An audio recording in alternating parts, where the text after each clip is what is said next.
Good day, I'm Lisa Rowe and this is your JIS News for Thursday, January 16, 2025. Prime Minister Dr. Andrew Holness says his government has no intention of imposing any form of tax on the importation of agriculture products. Such a decision, he says, would have a serious ripple effect on the sector and the economy. And it means that every consumer pays more.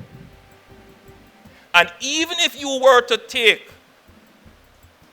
that surplus in tax and say, all right, I'm going to invest it, then you're faced with this question now, who are you going to give this benefit?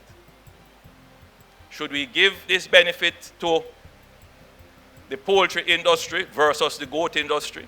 And will it be enough so that every industry benefits? Whenever you speak about taxes, in terms from as a policy point of view, you want to make sure that it does not negatively disturb equity in your society. The Prime Minister was speaking at the official opening of the Caribbean Broilers' $15 billion state-of-the-art facility on Wednesday. The eco-industrial park called The Nest is located at Hill Run in St. Catherine. Companies found guilty of breaching the Wildlife Protection Act and Natural Resources Conservation Authority (NRCA) Act will soon face fines of up to $10 million.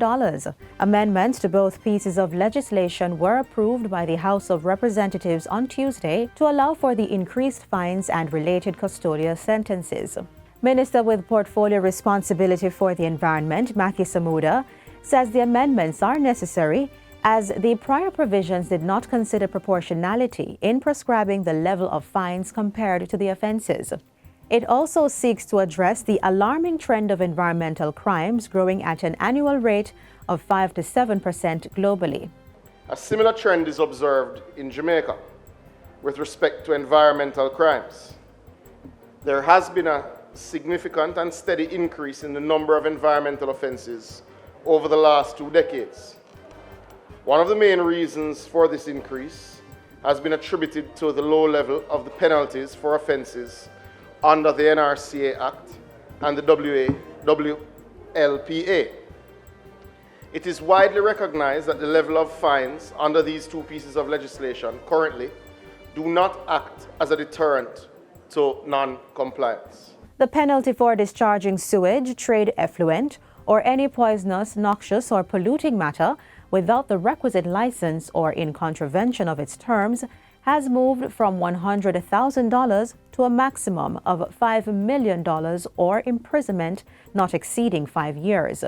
Similarly, for an environmental impact assessment that was not submitted within the time specified by the regulatory authority, the fine will move to $5 million or a prison term not exceeding 3 years.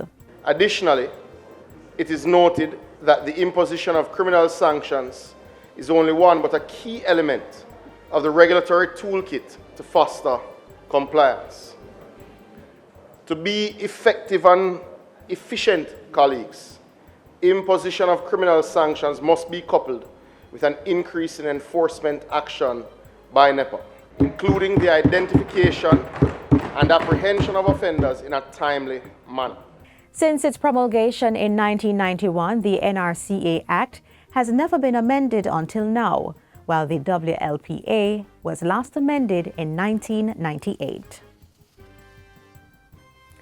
Finance Minister Favour Williams says the increase in the maximum participating voting share capital for companies listed on the Junior Stock Exchange, JSE, is expected to positively impact the MSME sector. On Tuesday, the House of Representatives passed amendments to the Income Tax Act, which, among other things, increased the JSE maximum participating voting share capital from $500 to $750 million.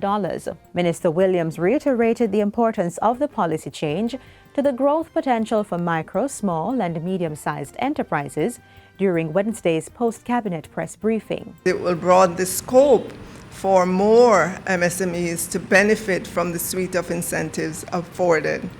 Further, the increase will provide room for these companies to raise capital and improve productivity. This policy is in recognition of the pivotal role that MSMEs play in driving economic growth while promoting and encouraging local entrepreneurship. But let me hasten to add that companies on the main stock exchange cannot and will not be able to move to the junior stock exchange because of this increase in the capitalization.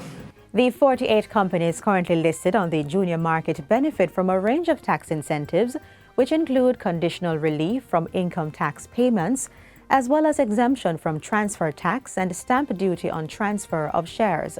The junior market had a market capitalization of $148.5 billion at the end of December 2024, having started with $785 million in 2009. School is not a fashion runway, says Minister of Education Dr. Dana Morris-Dixon, as she responds to public discussions on the grooming policy for learning institutions. Several recent incidents have brought the matter to the fore, including the reported barring of a McGraw High student from entering school due to a violation of the grooming policy.